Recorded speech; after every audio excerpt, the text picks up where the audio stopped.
Chapter 15. Bingo. Right, Chipstick, let's see if you're right. Come on. Grandad pulled open the door to the garden shed and disappeared inside. I followed him, trying not to cough at the dust and the earthy smell. The shed leaned awkwardly, and I couldn't help wondering if it might just give up and collapse if either of us so much as sneezed. On one side there were wooden shelves loaded with empty flower pots, bits of strings, and ancient-looking packets of seeds.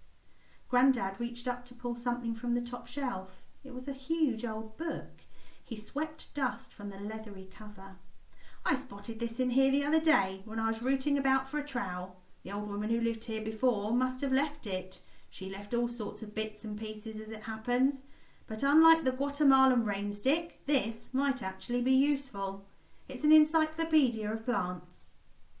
We laid the book on the little countertop under the window, brushing away as much of the dirt as possible first and sending a family of spiders scurrying to safety.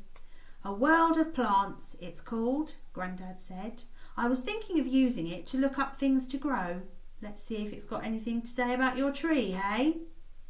The cover was thick with grime, but the lettering of the title was all fancy, like some old spell book you see in some films. I was sure it creaked when we opened it, and inside the pages were stiff and yellowed, crammed with illustrations and information. We flicked through, but there was no sign of the strange spiky dragon fruit tree, until at last Grandad cried "Bingo!" and thumped his hand down on the counter, half choking me with a dust explosion. And there it was, the pitaya, our dragon fruit. I ran my hand over the picture as if I could feel the spiky leaves on the page. "Looks as if you were right," he says. "Says here we should get 5 or 6 crops of fruit at least." He started reading to me about flowers that bloomed for just one night, but I only had eyes for one thing.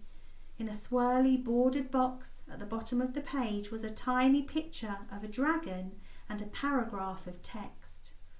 I'd found the legend of the dragon fruit. I read the first words, my heart jumping around inside me, eyes skittering over the letters in my excitement. Sadly, my excitement soon fizzled out. Legend had it that dragons were supposed to breathe out the dragon fruit, but it didn't say anything about the dragons actually growing inside the fruit like Flicker had. I peered out of the dirt-streaked window, wondering if there really were more dragons out there, or if mine was the only one.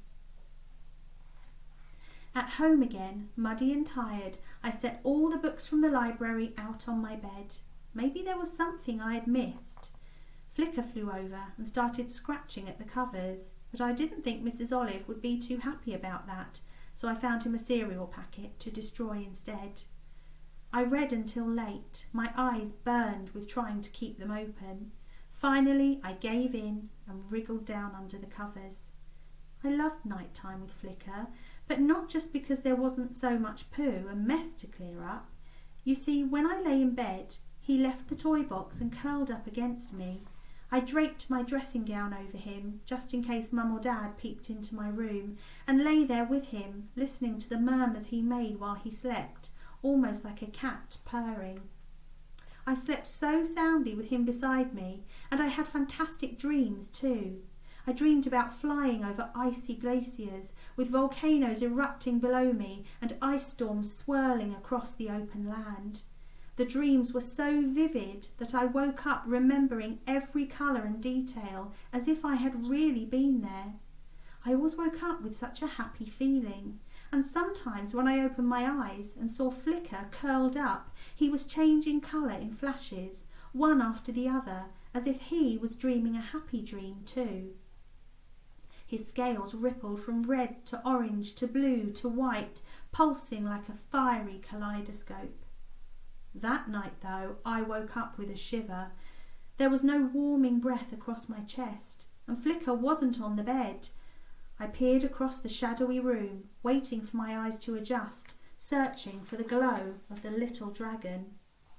Finally, I spotted him perched on the windowsill. No wonder I hadn't seen him straight away. He seemed to have turned a dusky charcoal grey in the darkness. I tiptoed over. He was staring out at the inky sky and the rain that was falling. "Flicker," I whispered. He swung his head round and saw me, and a little wave of colour rippled down his body. He turned back, took one last look at the sky, then stretched his wings and flew up onto my shoulder.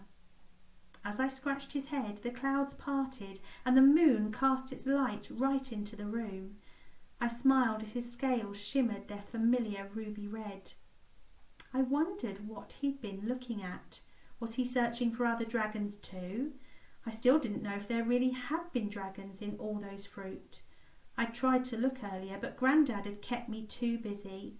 Seeing Flicker staring out like that, I decided it was time to find out once and for all.